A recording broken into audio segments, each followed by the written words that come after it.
on just roster filler. And then Dipoto had the audacity to sit in front of the fans on Monday and claim that the Mariners already have a good offensive team and didn't need to do a whole lot. Welcome back. This is Keep It Electric, episode 72. I am your host, Tremayne Person, and we've got quite a busy show today. Now, before we go into that, I don't know how many NBA fans there are out there, but man, what a time to be alive. The past week, the NBA trade deadline has been everything and more. There's superstars going left and right, East Coast, West Coast. It's everything you could want in sports. I could only wish that baseball would be like that because this is a baseball show. It's not a basketball show. That's another show. Today we're breaking down Jack Flaherty's return to Detroit. We're going to talk about Max Scherzer a little more. Of course, the latest Mariners second base rumors. Apparently, solving that position is like cracking a code. Plus, we're going to talk about Jerry Dipoto, the meeting he held with media this past Monday. If you thought this one was going to be where he finally owned up to the offseason, let's just say it didn't really clear the air. We're going to talk about something that stings a little bit, at least personally for me. That's Sam Haggerty. He's staying in the AL West, but he's not staying with Seattle. We'll talk about what that means and whether the Mariners missed a chance to keep a fan favorite. It's going to be a good one. So let's do some quick hits around the league and jump in. Pete Alonso. This one just came in last night. This is a significant move for the New York Mets. Star first baseman Pete Alonso agreed to a 2-year, $54 million contract, including a $10 million signing bonus, an agreement which includes an opt-out clause after the first year. So ensures that Alonso's presence will be in New York at least through 2025. He's set to earn $30 million, $24 million player option in 2026. The deal does not come with any deferred money, so that's probably a good thing. This agreement came after they called what they called an exhausting negotiation period. Alonso, he previously turned down a 7-year, $158 million extension in 2023, was seeking a more substantial long-term deal. However, he wasn't really good in 2024, posted some career lows, and then the market dynamics shifted. For Alonso, the contract provides an immediate payday and the opportunity to re-enter free agency if he delivers a strong performance this season. He does say he wants to spend his career in New York, but we don't always get what we want, right? So given that players cannot receive another qualifying offer after they've received one already, Alonso would avoid draft pick compensation in the future if he decides to pursue free agency. Now, retaining Alonso is definitely significant. It's a big win for the Mets and their fan base. Him in the lineup with Juan Soto, he's going to provide some protection for him, so to speak. The deal does push the Mets payroll above the luxury tax threshold. So, the owner, Steve Cohen, he's committed. I'm sure he's not sweating it. We've known he's committed for a long time, and they got close last year, so this is worth it. Jack Flaherty reached an agreement to return to the Detroit Tigers. It's a 2-year, $35 million deal. The question really is, does this move actually push the Tigers into serious contention, or is this just a baby step? So the structure of the contract is super interesting. 2 years, $35 million, $25 million in year one, $10 million in year two. He's got a player opt-out after year one, and he's got up to $10 million in incentives if he makes at least 15 starts in 2025. Looking at this, Flaherty is betting on himself. If he dominates in 2024, he can opt out, cash in on a bigger year the next offseason. From the Tigers' perspective, they're investing heavily in the first year of his contract, and then they have a bunch of flexibility in 2025. So the upside here is if Flaherty returns to his peak form, Detroit definitely landed a front-end starter for the short term. If injuries or inconsistency continue to plague him, they're stuck paying $25 million for a shitty year. But, I don't really see that happening. If you're in Detroit, you take this chance. The Tigers aren't rebuilding anymore after last year. They're transitioning into a win now mode. They still got some young guys, but they shocked the baseball world with that pitching chaos last year. They're not looking to be a one-hit wonder. Flaherty fills a major role in the rotation. The rotation was pretty horrible outside of Skubal. Giving Detroit another quality arm to complement Skubal, maybe Reese Olson takes another step forward. I don't know if this move quite makes them a contender just yet. Now, if you remember, they finished third in the AL Central, 6.5 behind Cleveland last season. They lost in a tiebreaker to Kansas City for second place. Neither of those teams really took a step back this offseason. So Detroit still has work to do. What this really means, though, is this signing appears to have taken them out of the Alex Bregman sweepstakes. Detroit's been linked to them for a while. They just committed to Flaherty. Bregman's still looking for a massive payday. I don't know if he's going to come cheap, but he might after this Alonso fiasco. If Detroit was serious about adding him, they might have to get creative with their payroll and probably hope that the market softens for him. Would Bregman be a game changer for the Tigers? Probably. He's aging, but third base is still a weak spot, and adding his bat would immediately elevate Detroit's offensive ceiling. Unless ownership is willing to stretch the budget here, the Flaherty deal might have been their biggest move for the offseason. Now, he is a strong addition. If the Tigers want to contend, I don't think it's good for them to be done. Now, we have, 50 days before spring training? They could still make a move, but this move is still a signal of intent for Detroit. They aren't sitting back. They're not waiting for a rebuild. They're not trying to naturally develop anymore. They're just going for it. So Flaherty has potential to be a difference maker at the top of the rotation, but if this is the only major move, I don't know if this is enough for them. All right, this one came in the middle of recording last week, so we're going to talk about this a little bit more. It's Max Scherzer, Mad Max. This is probably the biggest move of the Blue Jays offseason so far. Anthony Santander, that's up there. That's a good one, but this is a big move. They really needed this. 1 year, $15.5 million at 40 years old. Scherzer, he's not the same guy who used to mow down hitters with high velocity fastballs, but the dude still knows how to win. Toronto really needed to make a splash after a lot of misses this offseason. They were in the running for a lot of guys, and this is kind of what they got. So the question is, does this move actually help the Jays compete in the AL East, or is it just a desperate attempt to stay relevant after striking out on all those other names? Now, let's think about those names. They went all in on Roki Sasaki. They lost. They tried to land Juan Soto. They lost. They wanted to bring a star, but they just lost Pete Alonso yesterday, right? So they wanted to bring in a star to push them over the top. Instead, they're settling for an aging ace in Anthony Santander. Scherzer isn't a bad pickup. He actually might be exactly what the team needs, but he is 40. At his peak, Scherzer was a nightmare for hitters. The intensity, the competitiveness, the ability to lock in, all that stuff. The guy was built for big moments.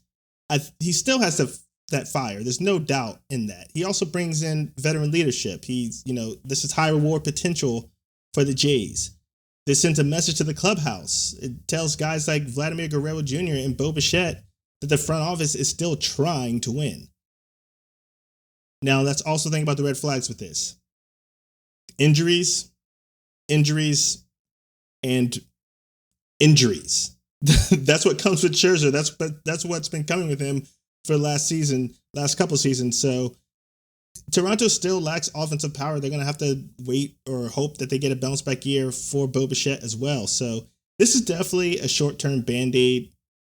If it's the biggest move that Toronto's got, I don't think it's enough for them to contend against, the baby birds and the Yankees of the world. The signing is solid, but again, just like the Tigers, this cannot be the last move. Now, look, I love Mad Max. I hate the Blue Jays, but Mad Max is a fire starter. I like him a lot. He's a grinder. He's a leader. He still has some nasty stuff, but this isn't enough. Scherzer alone is not going to put the Blue Jays over the top. All right, so let's move on from that, and let's do the favorite part of the show. Housekeeping. So before we dive into all things Mariners, it's not the favorite part of the show. I'm just, this is probably the most obligatory part of the show, if anything. But don't skip ahead. Don't. This is a good thing. If you want even more content, of course you do. Head over to keepitelectricpod.com. Exclusive articles, extra deep dives, and some topics that I don't get to on the show. If you're the kind of fan who loves stats, rumors, unfiltered takes, that is the spot for you. If you want to get social, you can find me on Instagram at keepitelectric. You can find me on X or Twitter for the OGs at the Electric Pod. If you want to stay in the loop, drop some hot takes, or just roast my opinions, roast me, whatever, that's where you can do it. And if you have a question, comment, or just want to vent about the Mariners that is not on my either of those social media spots, you can always reach out through the contact form on the website. That is keepitelectricpod.com. Last but not least, if you're enjoying the pod, please do me a huge favor and leave a quick positive review. It takes 5 seconds, costs you nothing, helps me a ton. More reviews means more Mariners fans finding the show. It means we can keep this thing rolling and growing. And that is the end of housekeeping. Let's talk about the Mariners. All right, so one of the things that we've learned is that the Mariners roster, as it stands right now, is quote unquote effectively set. There's still a big question mark that's hanging over them. Who's playing second base on opening day? Jorge Polanco is back and he's locked in at third. And his bat brings some upside. It still leaves a glaring hole there, and we still have a hole at second base. One the Mariners still really haven't officially filled. Is it Dylan Moore's job to lose? Could Ryan Bliss force his way into the mix? Or is there another move coming? Now, Aaron Goldschmidt, the Mariners play-by-play announcer, he weighed in on this on Seattle Sports. Let's talk about that for a second. He made it clear, as of right now, it seems like second base belongs to Dylan Moore. But he also could see Moore sharing more time with Ryan Bliss. Moore's been with the Mariners since 2019. And if you follow this team, you know he brings versatility. He brings some strong at-bats, especially against left-handed pitching. He's got a ton of defensive flexibility. The problem with Dylan Moore is he's never been a true everyday starter, and there's a reason for that. Now, when you look at last season, he had a really nice stretch filling in for J.P. Crawford. Over 24 games, he hit 250, 11 extra base hits, WRC plus at 144. Really solid production. Over the season, 189 was his batting average. 96 WRC plus in 98 games. That's a serious dilemma. When used situationally, Moore is a valuable piece, but when you stretch him out over the season, his weaknesses start to show. And let's be honest, if you're trying to win the AL West, Dylan Moore really shouldn't be your best option at second base. Now, if Dylan Moore isn't the answer, what about Ryan Bliss? And this was an interesting point that Goldschmidt brought up. What do the Mariners actually want to do with Bliss? We saw a quick glimpse of him in Seattle last year, but instead of letting him get reps, he was sent back to AAA Tacoma. That suggested that the Mariners weren't comfortable handing him regular playing time just yet. And that's a tough spot for him. You know, he can't sit on the bench on the main roster. He's not going to develop that way. So if he's going to make an impact, he needs consistent at-bats. At that time, it didn't seem like the Mariners really had that. They couldn't guarantee him that. Now, this could all change when spring training rolls in a couple months. It's clear that Bliss is still in a prove it stage. If the Mariners were 100% confident in him, I don't think they'd be leaving the door open the way that it's open right now. Now, here comes the third part. Cole Young. And I think I've mentioned this before. It was really nice to hear Goldsmith, mention this as well. Cole Young has a possible, he could be a possible future solution at second base. Young is definitely highly regarded prospect in the system. I don't think he's in the mix for opening day, but reports suggest that he might just be a few months away, and that's especially if spring training goes well. That being said, if second base turns into a disaster early this season, Young could absolutely get a shot sooner than we think. I just don't think it's wise to bank on a prospect to solve a position in the middle of the season. So the biggest takeaway from all this is, honestly, second base is a hot mess. And I don't know if the Mariners are even done yet. If opening day was tomorrow, I guarantee you will see Dylan Moore slotted in at second base. But does anyone really believe that the Mariners aren't looking at external options? I mean, they've been connected to some during, like, for trade rumors for second base all offseason. I don't think they're going to be looking for free agents anymore, but if they truly believe that they're contenders, settling for more at second doesn't make sense. Now, Dylan Moore is the default option. History shows he's better suited for a utility role. Ryan Bliss has potential, but if he's going to sit on the bench, send him back down to AAA. Cole Young is a long-term solution. He's not ready yet. So, lastly, the Mariners could still make a move. If the front office is serious about taking the next step, settling for an unproven platoon at second base, that's not the move. So don't be shocked if a late trade or signing shakes things up a little bit in the middle of the season. I don't see the front office standing pat if this situation becomes a disaster. Former Mariners utility man and fan favorite Sam Haggerty is staying in the AL West, but he will not be staying in Seattle. He's heading to a place none of us really want to see him go to. It's not Houston, it's Texas. This one stings for me personally. We claimed Haggerty off waivers in 2020. He has embodied everything that made Mariners baseball fun when he was given the opportunities. He's got grit, hustle, the ability to make an impact in ways that never showed up in the box score. He was definitely a glue guy. He filled roles all over the field, always found a way to contribute when he could.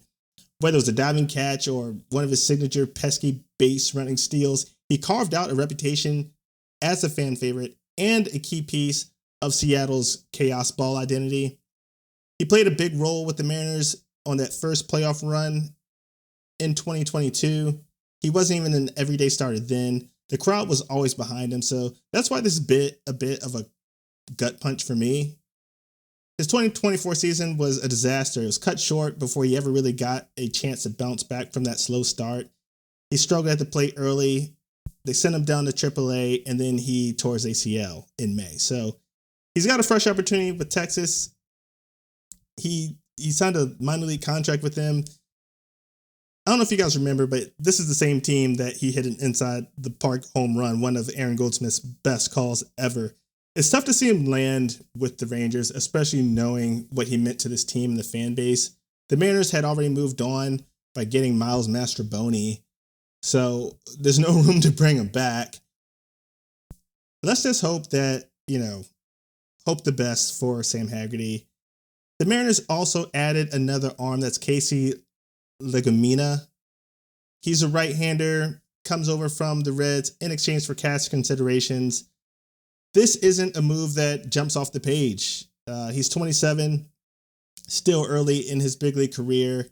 He had really good numbers in AAA. He's actually the kind of guy that the Mariners probably love. He pounds the strike zone. He's a strike thrower, almost 70% strike rate. 30% of his counts last year were 0-2 counts. He works ahead, he attacks hitters, and he doesn't waste pitches. This is the exact profile that the Mariners love. Now, he's not a household name. He was drafted by the Twins in 2021. Then he was sent over to Cincinnati for Kyle Farmer. I don't know too much about this guy, but looking at him statistically and then pair that with Seattle's pitching development, we've kind of seen this before. The M's will take guys who weren't highly touted when they got here, but turned them into major pieces in the bullpen. This guy could follow that same path. This could be a steal. So it's not a blockbuster, but it's a move that actually might pay off in a big way. Now, the latest roster shuffle, this also is kind of a bummer. Cade Marlowe was DFA'd to clear room for Jorge Polanco. Now, I don't want to spend too much time on revisiting my rant last week. I don't know. I don't think I really have a change of heart. I see why the Mariners made this move, but I still stand firm in my feelings about this. Now, Polanco was a must-have given the situation of the Mariners roster. The odd man out ended up having to be Cade Marlowe, and that sucks. Let's talk about Polanco first, though, because I didn't spend enough time on that in my rant. Polanco's name, it definitely carries some weight. 2023 season, it wasn't anything to write home about. It was a batting average 213, 16 home runs, 45 ribbies over 118 games. That production, that's not going to cut it. But the Mariners see something worth betting on, and that is Polanco's history, his past of 4 last season. He's had strong offensive stretches in the past. He probably still has more in the tank. They're saying that he's healthy. He was not healthy last year. So he's expected to take on third base duties. That's a position that's also been a revolving door. Is this an upgrade? Potentially. It's definitely an upgrade if we get a bounce back year out of Polanco. Now, on the flip side, Cade Marlowe is the odd man out. That's a tough break. He's 27 years old. I think another team would probably be interested, and if not, he could probably always go back to the Savannah Bananas. But he didn't get much of a shot in Seattle in the first place. He only had 8 big league games last year. He showed flashes of being speedy, high energy. He was really solid down in Tacoma, 13 home runs, 45 stolen bases. Definitely good on the base paths. He's not an everyday outfield solution for Seattle, and it's quite a log jam to get an outfielder up there. Even though the depth's not overflowing, we know we have Julio in center. That's locked in. We also know we have Robles and Rosarina locked in. So I think this is more like a vote of confidence in guys like Dom Canzone, and Mitch Haniger's going to fill in. You could also throw Luke Raley out there. So it kind of makes sense. Marlowe has the kind of skill set that other teams will covet, though. He's got speed, he's got athleticism, and he's got sneaky pop. Plenty of teams need outfield help. They could take a flyer on him. If we get lucky and he passes through waivers, he'll be in Tacoma, and we'll still have him. So keep your fingers crossed for that. I think this is probably the right guy to cut from the 40-man roster. It just sucks to hear. Now, this transaction isn't just about Polanco and Marlowe. It speaks to how the Mariners are structuring their roster right now and what kind of team they're trying to be. So you bring in Polanco. That's clearly prioritizing veteran infield stability. That makes sense on that level. It also feels like a calculated risk. If Polanco underwhelms at the plate and the Mariners find themselves short on quality outfield options, this decision might haunt them because they don't want to rush one of those other prospects down there. Now, we're going to take a quick break because the next segment, we're going to close with the next segment, but it's definitely going to be about Jerry Dipoto and some of his words that he had for the media on Monday. All right, so to close the show, the big finale, let's talk about Jerry Dipoto's latest comments. Jerry sat down for a Zoom meeting, gave his takes on the Mariners offseason, what went right, what didn't, how do they plan to move forward. Now, depending on where you stand with Dipoto, this was either reassuring which I have a feeling there's not many of those out there. Most people are probably looking at this as another case of him talking in circles while we wait for action. Let's break it down. Dipoto made it clear that the front office views the offseason as a learning experience. He admitted that not every acquisition or trade negotiation went as planned. Instead of calling them failures, he framed them as opportunities to better understand the market. That's all well and good. The issue is nobody cares. The fans don't care. They're not interested in hearing about what lessons you learned. They are interested in results. So if this offseason was a test run, what are they just in a sandbox? They're in a sandbox doing test runs is my understanding. What exactly was he experimenting with in that sandbox? What did they learn? And more importantly, why does it always feel like they're a step behind because they're just busy learning lessons? The next thing he talked about, or another thing they talked about, was refining their approach. This was a topic he made about strategy and execution. He acknowledged that some of their offseason moves didn't pan out, but instead of panicking, they're sticking to a disciplined, patient approach. Now, if you followed this team for any length of time, like me, this all sounds familiar. I'm not saying anything new. The Mariners always talk about staying patient. They always talk about trusting the process like they're the 76ers. But at some point, patience starts to look like complacency. The market doesn't wait for you to make the perfect move. And right now, majority of the fans feel like the Mariners are being passed by. So sticking to his core philosophy, developing talent, especially on the pitching side, that's great. That's not going to fix an offense that ranked near the bottom of the league last year. So saying that we're committed to the process doesn't change the fact that the Mariners let prime opportunities slip through their fingers. Another interesting thing was about finding the right balance between acting quickly and waiting for the right deal. He admitted that the Mariners were feeling the pressure to make moves this offseason. He also pushed back against the idea that they should have spent just for the sake of spending. Okay, we get it. Nobody wants the team to make reckless, short-sighted signings. But when you tell the fan base in December that you have money to spend, and then 2 months later you shift the narrative and say we like what we have, that's frustrating. The best teams, especially in a competitive AL West, find a way to balance short-term upgrades with long-term stability. Right now, the Mariners feel like a team stuck in between. They're trying to convince fans that they're good enough while also hinting that they're still waiting for the real window to open. Now, Dipoto also talked about modernizing how the team evaluates talent, a mix of traditional scouting and advanced analytics. We know this. This is actually one area that the Mariners have excelled in for years, especially on the pitching side. But again, it raises a bigger question. If Seattle is so good at identifying talent, why does the offense stink? And why is it such a big gamble? The Mariners seem to have a system that works for developing arms, but when it comes to bats, they're still rolling the dice. He also mentioned that the team is willing to adapt its roster building strategy moving forward. What the hell does that mean? Are we going to see them be more aggressive in future free agent markets? Or are we just supposed to trust that they'll eventually figure it out? I think that's what we're supposed to do. We're just supposed to trust them. So Dipoto gave a thoughtful and measured response, aka corporate jargon, for the team's offensive approach. But in the day, his words mean nothing. There hasn't been enough action. The offseason has been frustrating because fans were promised progress. Instead, we got the same old song and dance. So the Mariners, they had a chance to take a leap. Instead, they played it safe again. And Dipoto is asking us to trust the long-term vision that's still, because it's still intact. Even as the gap between Seattle and the other top teams in the AL grow wider, we're supposed to trust that process. Maybe they do have a master plan, and I really hope they do.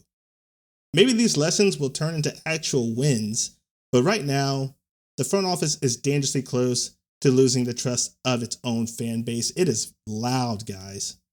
It is so loud. So the question is really simple. Are the Mariners willing to take the next step? And when is that going to happen? Or are we just stuck waiting and just kind of being a bunch of losers? Now, Jerry Dipoto cannot get out of his own way. If anyone thought that this offseason was already frustrating enough, this latest Zoom, it did no one any favors. He didn't even really give any real answers. It was just another masterclass of gaslighting. He was acting as if growing concerns around the team aren't justifiable. So let's back up a little bit. Just 2 months ago, the messaging from the front office was completely different. Justin Hollander, the GM, openly admitted that the offseason was off to a slow start. Dipoto also admitted that in December, but he doubled down and said that the Mariners actually have some financial flexibility to add to the payroll. So now here we are, a little bit over 60 days later after those comments. The bulk of the free agents are gone. Seattle got none of them. And many reports suggest that Seattle didn't even pick up the phone for some of them. They didn't even have offers on the table. The Mariners spent the winter poking around the trade market. They threw lowball offers all over the place. They kicked tires, threw darts aimlessly. They ultimately settled on just roster filler. And then Dipoto had the audacity to sit in front of the fans on Monday and claim that the Mariners already have a good offensive team and didn't need to do a whole lot. Come on. Is anyone buying this? This is the team that finished near the bottom in nearly every offensive category last season. Definitely in the bottom half. This is a team who hasn't ranked in the top half in runs scored since 2017. And Dipoto wants us to believe that this roster, as currently constructed, is good enough to take the next step. Let's look at these big additions. 37-year-old Donovan Solano, who they're going to put on the short side of a platoon. Jorge Polanco, injury prone, solid bat, wrong side of 30. And then Miles Mastrobuoni, a guy whose name is fun to say, but flirts with the Mendoza line. This is supposed to be the group that transformed a stagnant offense into a playoff caliber lineup. That is some freaking magic trick. This is insulting to the fan base that's been way more than patient. Now, this is not about the offseason because I think I talked about this last year. This is the pattern. It's overpromising. Say they have payroll flexibility and are ready to improve the team. Then they underdeliver. We watch big names sign elsewhere. We wait for headlines and watch these people go to the Mets, go to the Dodgers, go to the Dodgers again, go to the Dodgers again, go to the Dodgers for again, and then we settle for the bargain bin. And then when it's all said and done, they spin the narrative. They act like they chose not to spin instead of admitting that they failed, and then they deflect the criticism. They claim that they are still building and that they know better than us. I mean, they do. They have the job. They probably do. I'm just a dude with a microphone. But this all sounds familiar because this is exactly how the Mariners have operated for years. They're still haunted by Robinson Cano. They got to let it go. Fans aren't the only ones fed up. The players are fed up too. Kyle Riley made headlines when he publicly called out the front office, and then they forced him to apologize about it. But he was right when he said the front office is failing to invest in the roster. He wasn't wrong then. He's even more right now. The pitching staff is one of the best in baseball. That is getting on my nerves saying it week in and week out. They're not getting any cheaper. And at some point, the front office is going to push its own stars away by failing to support them. At the end of the day, no one would fault. I wouldn't fault Dipoto and Hollander if they were operating under strict financial constraints as long as they were honest about it. But instead, they're protecting ownership and they have on armor accepting the tomatoes that we're throwing at them. That's not what they're doing. They're not being honest. And instead, they're hiding behind corporate buzzwords. They're shifting goalposts every season and refuse to take accountability. So they're really daring us to hold them accountable. Maybe it's time that we do. If this team falls short again this season, there'll be nobody left to blame but themselves. That'll be it for Keep It Electric. I thank everyone for taking the time to listen to me talk to you. I'll see you again next week.